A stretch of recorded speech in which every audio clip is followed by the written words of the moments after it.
if we empower women with the knowledge and the tools that they need, we can be sure that our natural resources will be more conserved.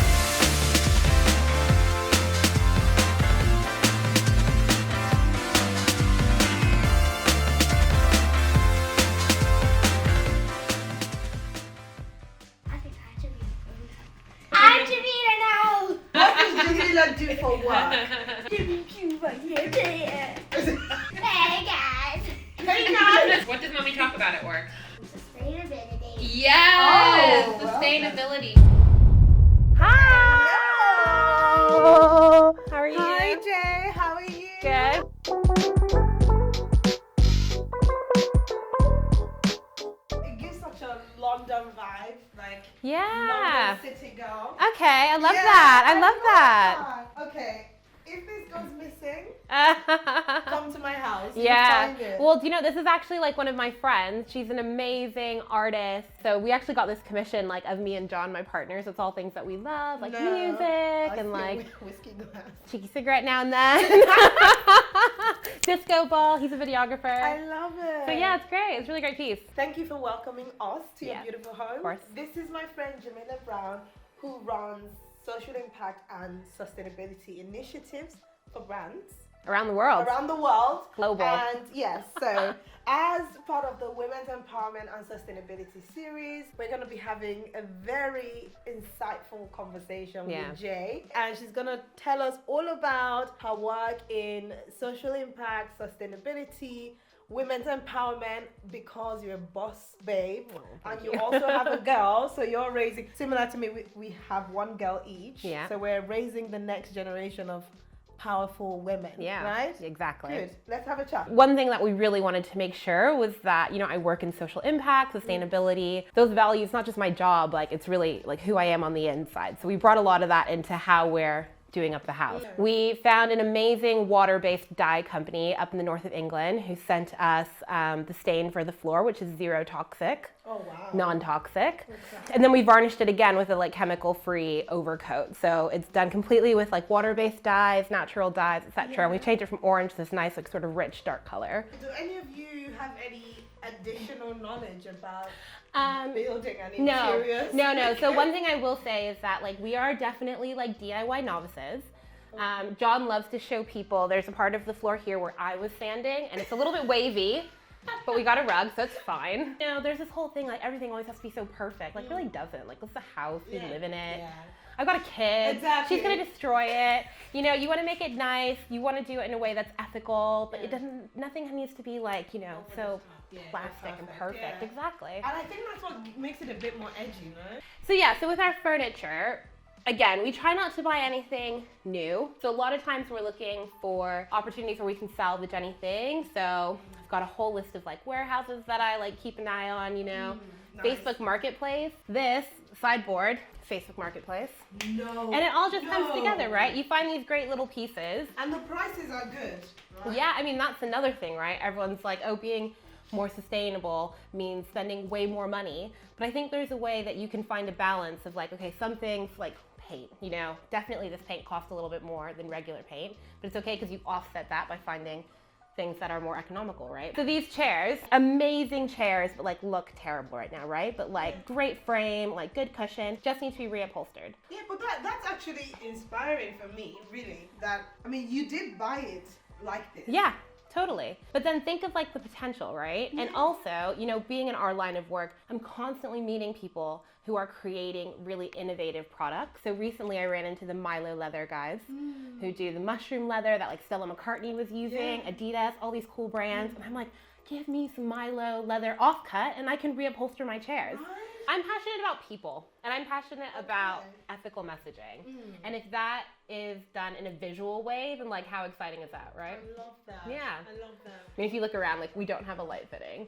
But We don't have door handles, but it's because I don't just want to buy like random shit. Yeah, you know? I know. But you know what, Jay, this is like an actual vibe. I swear. Like, look, there's a mustache in the dip, and then there's a no handle. Literally, this is edgy. This is a sort of. It's the warehouse vibe look. that- It gives me Berlin.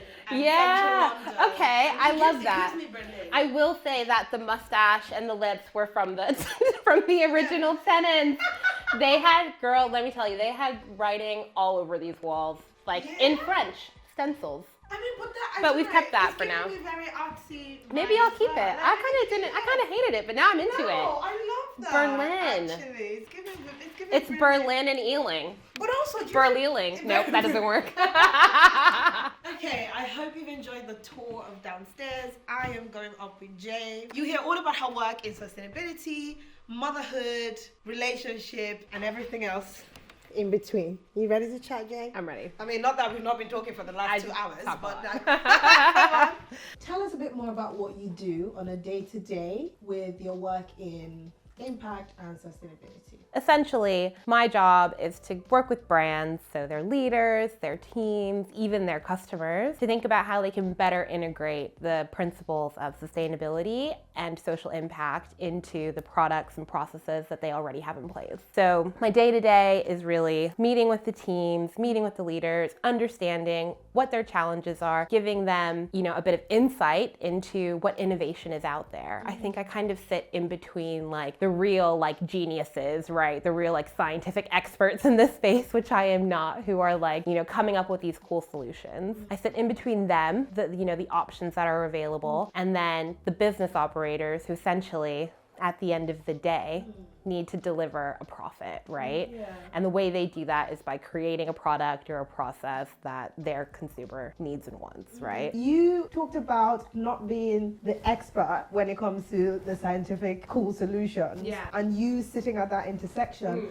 And I think that's powerful because my inspiration for starting this series on sustainability is not because I'm the expert. I care, I want to do better. And so I decided, okay, this is the space that I will sit in between the people coming up with the scientific stuff, the brands, launching all of the sustainable products, and me that has a platform that wants to amplify the good that all of the smart people are doing, including yourself. Amazing. I mean, I completely 100% agree, and I feel the same, right? I really care about making the world a better place, and I think, most of us do, and the way that we can be part of that story and part of that impact is by recognizing like what your strengths are and how you can apply that to sustainability and social impact. My strength isn't atmospheric calculation, right? I mean, I'm good at math, but like did not study chemistry. But what my strength really is like connecting with people, understanding what they're doing, and then putting those thoughts together to drive forward these principles that I really care about, the brands I work with really care about, and the innovators on the front lines are,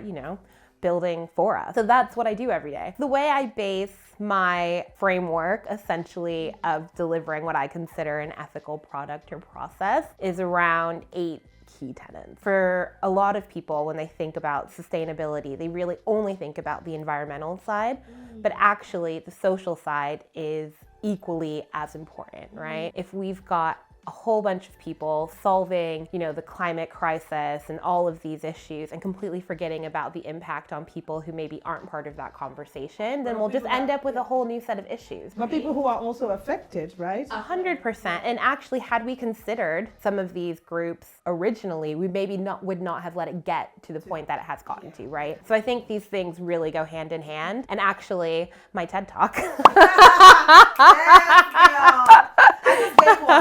I know, I'm so proud of you. So actually, my whole sort of like thesis on that was that you really need to like interweave these 2 key features, right? So within that, I say there's like 8 things that I look for, right? On the social side, it's diversity and inclusion, it's looking at supply chains, it's understanding what your product is doing health and wellness wise to people or to the community that it's affecting. All of those things are really important. Workforce, so important. And then on the environmental side, it's looking about how we can reduce waste. I mean, you asked about my day today. I couldn't tell you how many times my day is like standing in the trash room and like, I actually kind of like it. And like working with the teams to be like, okay, let's look through all this rubbish and figure out what could we get rid of in a way that like, we don't need to order this again. We're throwing so much of it away. Do we actually really need it, right? What can we reduce? So that's the reduce side. What can we reuse? And then what can we recycle, right? Okay. So if there are things that are going into bins that are destined for landfill or incineration, is there a product that we can find that has a more circular end of life, right? So for the first like 3 years of my career in social impact and sustainability, I was with Soho House. So I'd been working there before, running events, and was really passionate about like reducing plastic from our events and looking at ways that we can better engage with our community, so hosting events that were charitable fundraisers, etc. And then in 2020, the business created its first ESG program, so environmental social governance program. And I made this horrible joke to our chief people officer. I said, oh my gosh, whoever gets, this job, I'm gonna like become best friends with them. I'm gonna learn everything I can from them, and then I'm gonna push them down the stairs in a year and I'm gonna steal their job. Is that what you did? And she was like, why don't you just apply for it yourself? And I was like, yeah, I mean, women supporting women, right? And I was like, okay, yeah. So I did. And luckily I'd been with the company for a while already anyways and kind of knew the ins and outs of it. I've always had the passion of like, how can we do things better? And, got the job. And then from there really just built the first social impact and sustainability program at Soho House. So what was the job? Head of House Foundations, head of our social impact and sustainability strategy. Backstory, that's how we met. We were on Yeah. a panel together at COP27 in Egypt, and yes, that was the role that you had, Yeah. the head of impact and sustainability. Yeah. Can you tell me any of the initiatives that was launched at Soho House under your leadership? Yeah, so we had a few, we'll say. At Soho House, we like to move fast. But some of the ones that I'm particularly proud of are we set up our supplier diversity program in 2021. Businesses all have money that they're spending anyways. They have to be able to deliver products and processes. But can they divert those funds away from businesses that are maybe not as positive for the environment or for society and into the hands of business owners who come from diverse owned backgrounds or who are really cautious about their environmental impact. And actually, again, going back to interweaving your impact, if you can find suppliers that do both, tick, right? One of my favorite sort of stories that came out of building the supplier diversity program is a partnership we did with this brand called Loki. They're a Black-owned vegan trainer brand, so shoes. We needed a new staff shoe. We diverted those funds into this Black-owned sustainable trainer brand, and now our staff shoe is all Loki, which is really cool. Yeah, and that's the intersection of both the environmental and social impact. Exactly, right? And then when I meet these Loki guys and I see what they do with the money that they're making and the people they're hiring and the impact they're making on their community in terms of creating opportunities and bringing in diverse voices to the table, carries on. It's a ripple effect. It is. Yeah. For sure.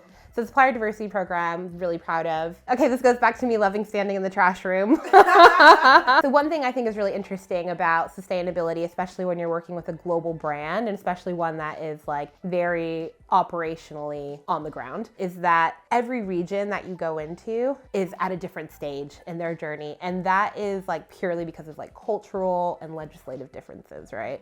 So for example, in Europe, in the UK, most restaurants, hotels, most sort of businesses in the hospitality sector, if they're not recycling to a high standard or separating their food waste to a high standard, they at least understand the concept. In terms of culture and infrastructure being set up, these things are quite normal, right? When you go to North America, where I'm from, right? If you talk to somebody about composting their food waste, they have no idea what you're talking about. They think you're a weird hippie, right? It's just not part of the culture there. And because it's not part of the culture, it's not even part of the infrastructure. So when we initially looked at, our North American sites and what they were doing in terms of food waste, it was something kind of sad, 17% of them were actually separating their food waste from landfill and sending it to an ethical source. So last year, one of our big drives was to get that number up. Okay. Which we did, but we have some hilarious stories out of that because, again, the infrastructure there doesn't exist. In New York, food waste is run by the mafia, apparently. Oh, yeah, that I heard. Or the recycling is run by the mafia. So we were what about composting, mafia guys? Which ended up working out, which is great. So yeah, so they had to negotiate negotiate with like the I mean, it mafia was a few, I bosses? mean, it wasn't like with, Don Corleone or whatever, but, you have a few chats and you start to open those conversations and then, more and more businesses see that this is on offer and then it grows from there, right? Another really funny one is in Florida and Miami. So there's no waste management service will collect the food waste because there's nowhere to take it. They don't have anaerobic digesters. They don't have like big, huge industrial composting facilities. So we essentially had to find like a hippie on a bicycle who comes and picks up the food waste and takes it to his community composting hub. And that's how we manage the food waste there. Now we've upgraded a little bit. We've got, I think, maybe Orca machines and things like that we've started to install into the houses. But for like a quick solution, these are the sort of like people that we can find. And actually, I kind of really love that because our teams were then going to this community composting hub. They get to see like how it's all done in a way that is actually really, really organic and not super highly technical and, carbon emitting in a way that maybe some of the bigger players are doing it. And it's made them feel so much more connected to like the journey of food that they are like prepping, that they are trying to save from spoilage, so it's not ending up in the food waste bins, down to like portion size control, and then ensuring that, this is the big thing, ensuring that at the end of the life cycle, the plate waste, that it does go into the right bin because they know where it goes. And I think what this is highlighting is the need to have these conversations, raise awareness, educate people, because a lot of what we believe to be normal, maybe because we live in the UK and we have systems, the infrastructure is there. I think it's very easy to assume that everybody should know what should be done. But I feel like the more we have these conversations, the more people are aware of 100%. how things should be done, ideally. How do you see your work influencing brands towards more sustainable practices? Good question. So I think, whenever you are working with a brand that's got a decent following or is like almost a leader in their industry, there's lots of people looking to you anyways. And I think you have a responsibility these days to ensure that you are using your power, your leverage for good, right? So I think by ensuring that you've got strong communication around like what you're doing, what your plans are, staying transparent is really key, because I think one thing that is like a huge pitfall for a lot of brands is like this fear of greenwashing. There was this interesting report that came out from Planet Tracker earlier this year that sort of highlighted 6 types of greenwashing, right? But it's like, there's like green hushing where like some brands are too afraid to say anything for fear of backlash. So they kind of don't say anything, and then they're kind of, and then they kind of miss out on like sort of driving those messages forward. Or there's like green crowding where like they'll join, an alliance or whatever, but actually the alliance doesn't really have strong like impact metrics or anything. So I think like transparency and communication is like so huge, especially when you've got eyes on you, right? Use it to educate your customers about like what you're doing, what's working, and what your challenges are. Not only does this build, better brand loyalty for them, but I think also it helps them start to get an idea of what they can look for in other brands that they love, right? And that to me has been actually really influential. Like the more I learn about paint, right? The more I know what I don't want from other brands, and I can easily look for it, Whereas before, if someone would tell me, go find sustainable paint, I'd be like, I wouldn't know where to start. But now, because I'm hearing lots of paint brands talk about what they're doing, if I hear a paint brand not talking about it, I'm not gonna buy that paint. I wanted to touch on some of the challenges and rewards that you have experienced in driving your work in sustainability. Empowering this passion in people, because they're already passionate about it. It's being able to empower them to feel confident to bring these solutions forward, to me, is like the most rewarding. And in terms of challenges, when you're working with bigger brands and brands that have been a little bit more established, so the startups, SMEs, they're like quick on the mark, right? Some of the older ones or more established ones that have got a larger footprint, it can be hard to spread change evenly, quickly. And for me, I'm a real like, we are getting it done today. Like it's happening, we're doing it. Like you can ask John. I mean, you should have seen this house yesterday. We got it done in a day. Like, I'm about getting it done, right? Yeah. And so I won't even call it like red tape, but it's just the sort of like bureaucracy of like trying to get everything moving forward consistently all the time when businesses have other priorities. Like, of course they do, right? They've got like mouths to feed, literally, and like employees to pay and like customers to make happy. And so trying to like embed your work in there can sometimes go like fast, slow. And that to me is a challenge, but you keep plugging away, you keep rebalancing your priorities, and you keep showing leaders the importance of this work, not only for the environment, for people, but also like what's the ROI on it, right? You kind of have to meet people where they're at. Like what's the business case for sustainability? What is the business case for sustainability? Let me pull out my Cambridge University Institute of Sustainable Leadership notes. I mean, I'm curious, do you think that it is trending in a positive way for creators to talk about sustainability? I mean, there was nobody talking about it years ago, was there? But now you do have creators talking about it, right? And okay, so you're saying they're not making as much as like people who aren't climate led or like sustainability led. I think that's changing, right? And any good marketing team is gonna shout about that because consumers want to hear it. Can I tell you something that I always find really interesting? It might be boring. Okay, I call it this like loop of like why businesses are becoming more sustainable, right? Okay, this guy from Morgan Stanley told me this. So he's like one of those like expert people that I was talking about, which I am not, but I just picked his brain. He's like an impact investor. So essentially, all of these businesses are putting in place ESG programs, environmental social governance. So they do the ESG program because their investors want to see it. Why do their investors want to see it? Because their investors are getting their money from pension funds. And who votes on where funding from pension funds go? Consumers, right? So there's this like interesting loop in there, I think. In your opinion, the conversation about sustainability and brands being more ethical and more conscious of their products, you think that's gonna become more and more important rather than go the other way? I think, you see it more in the news anyways, like everybody has kind of clocked on to the climate crisis being like not something that's coming, but like is happening, right? Like it's here. So as the conversation then starts to shift into like, okay, we're not gonna avoid it. How do we like mitigate it and how do we adapt to live in it? We'll need brands to be providing us solutions for that. And by mitigate, I mean, how do we not make it even worse? I think these conversations are happening all the time. Schools are starting to embed sustainability into their lesson planning from a young age, So tell us a bit more about your experience being a woman in a leadership position. I work with a lot of progressive brands. And a lot of times, I'm really like blessed and lucky to say that I'm not the only woman.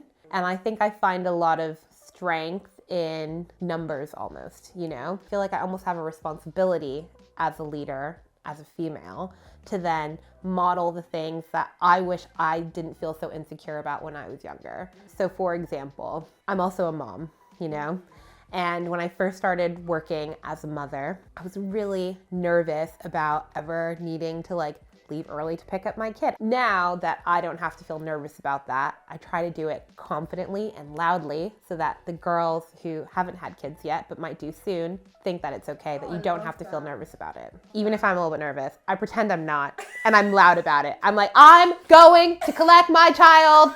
I'm leaving now.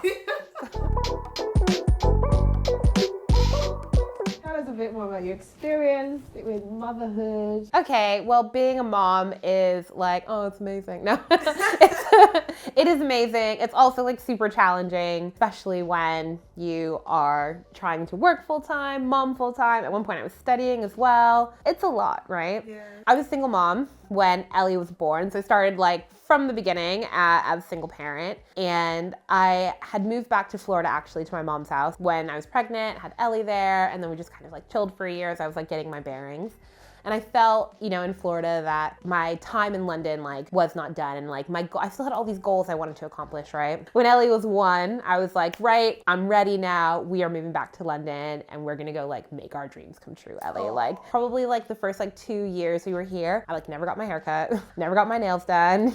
We weren't like struggling or anything, but we kind of gave up the things that were superfluous just so that we could like be here, like, living our life. One thing that I really like, that really touched me during that time is that lots of people who I knew who had been in London the same time I was when we were like in our 20s, moved home, were like, how did you do it? Like, how were you able to come back? Because I want to do that too. Like, what tips do you have for me? And I think the biggest one is maybe not like a tip per se, but it's actually maybe gratitude that my mother was actually a person who always told me when I was growing up, you can do anything, like just try. And like, if it doesn't work out, come up with a new plan, And so I always just had this like sort of courage to like give things a shot and see if they work out. Being a single mom for me was actually like almost like proof of concept But then obviously when Ellie was like 2.5, I met John, and now we've been together for quite some time, which is quite nice. So now that you have a daughter, based on your story and your experience, what values would you want to pass down to your daughter? Exactly the same one my mom passed to me. You can literally do anything. And like the world is like your oyster. And also don't be afraid to try things out. Like sometimes it won't work out, but then you just like come up with a new plan. I really hope to instill that in Ellie. And I think, again, when we talk about like, you know, if you can see it, you can be it. At home, you know, between John and I, Ellie really sees both of us going to work, both of us doing household chores, both of us doing maybe the more like traditionally like male roles, you know? And I think that's really good for her. I never want her to believe that she can't do anything. I'm totally fine for her to pretend she can't if she wants someone else to do it for her.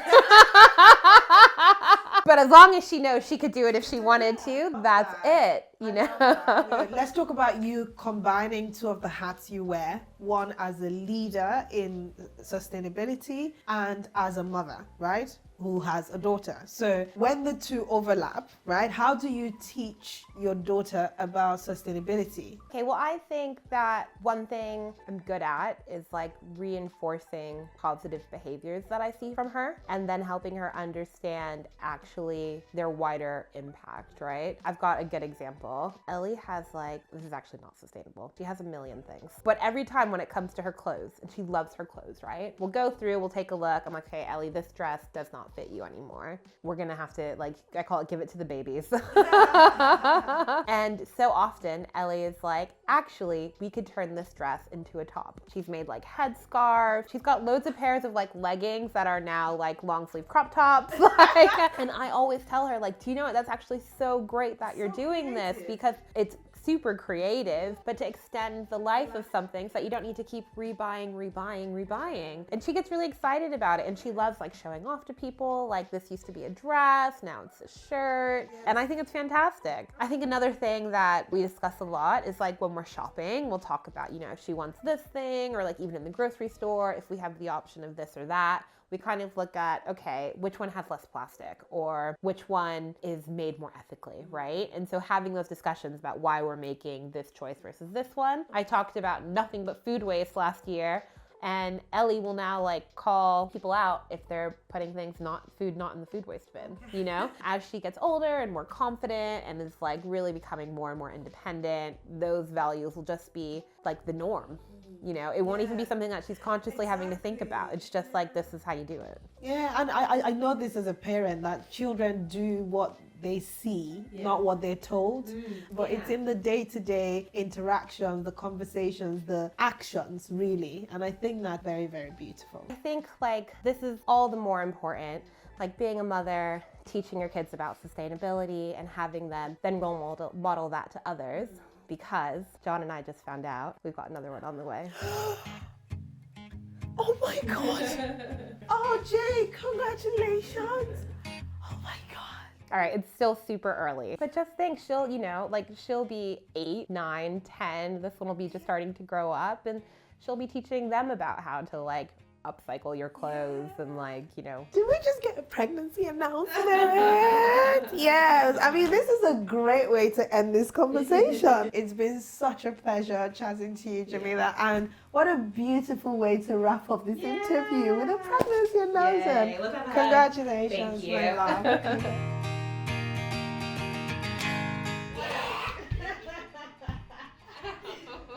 What are you going to say nice about mommy? Did I help you make this cool shirt out of a dress? That used to be a dress. Yeah. Do you want to tell me about your top? Because your mom told me that some of your clothes, you turn it into a different style. That was a dress. From what, when you were like 3? Like 5. So the dress probably didn't fit you anymore, did it? You actually designed it. You said, let's cut the bottom layer off. We can turn it into a dress. You first said no. I did say no, but then I thought, actually, that's probably a good idea. But we can learn from our children, right? I think I should be the grown up. You think you should be the grown-up? I should be the now. What does Jamila do for work? You want to Hey guys. Hey guys! What did mommy talk about at work? Sustainability. Yes! Oh, well Sustainability. What is Oh, I love it. I love it. I love it.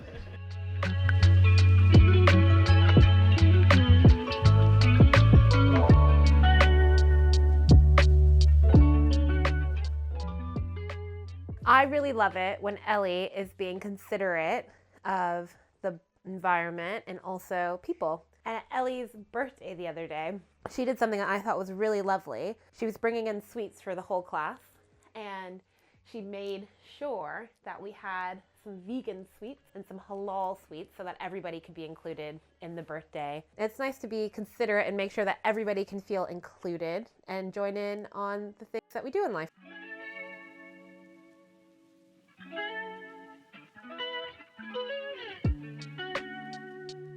Tell us about how you guys met. Basically, I just moved back to London with Ellie on my own, had 1-year-old, and I've been working, and then about a year later, my mom came to visit, and I was like, thank you, Jesus, like, I've got a babysitter, I'm going out, like, it's mom's night out. I've not been out in a year, I'm going out. So I went to the pub, like, next door to where I was working from, where loads of people who I knew from work would go, and I invited my best friend, this Norwegian guy, Christian, and I was like, it's mom's night out, like, come to the pub, we're gonna get drunk, can't wait. And he was like, I'm gonna come, I'm only gonna have 1 pint and I'm gonna leave. And I was like, sure, whatever. And then he came, he had 1 pint, and then he was like, I'm leaving. And I was like, I thought you were joking. And he was like, no, I'm actually gonna go. And I was like, well, you're dead to me. Like, this is my one night out, but okay, fine, be that way. And as he was leaving, I was like being really grumpy, and I was about to go too. Obviously, I'm not gonna sit there by myself. And then this girl I know from work walked by, and I was like, oh my gosh, who are you here with? Like, please, can I just hang out with you? And she's like, okay, like, coming on a bit like Fast and Furious here, but sure. She's like, I'm just here with this guy I'm talking to and like some of his friends. So I was like, I'll hang out with anybody, like, I don't care. I just need to like not go home right now. So walked over to this other part of the pub where her like crew of friends were. And that's where I met John. He was there with exactly this hat, actually. I think this part is funny because like I actually had been like out of the dating game for like so long that John says he was like hitting on me all night, but it just like went totally over my head. Like, I just thought you were like rich and were buying everybody drinks nonstop. But apparently it was just me. And also I just thought you were really talkative. I was like, this guy's friendly and rich. Like, what a nice new friend. And then you were like, no, I want to make out with you. I was like, okay. I mean, John, what's your side of this? What's your version of the story from earlier that day where you cajoled into the pub as well? Surprisingly, I was in the pub of my own free will. Then Shabina came and joined the table. I thought, who is this crazy lady? She seems fun, but yeah. That's it? That's it, basically. Yeah, and then we just kind of been hanging out ever since. Yeah. Wow. Still hanging out. So literally the first day you went on a mom's night out. Mom's night out. After being out of the dating game. Yeah. You meet your life partner. Yeah, it's quite cute, isn't it, John? Mm. You're pretty cool.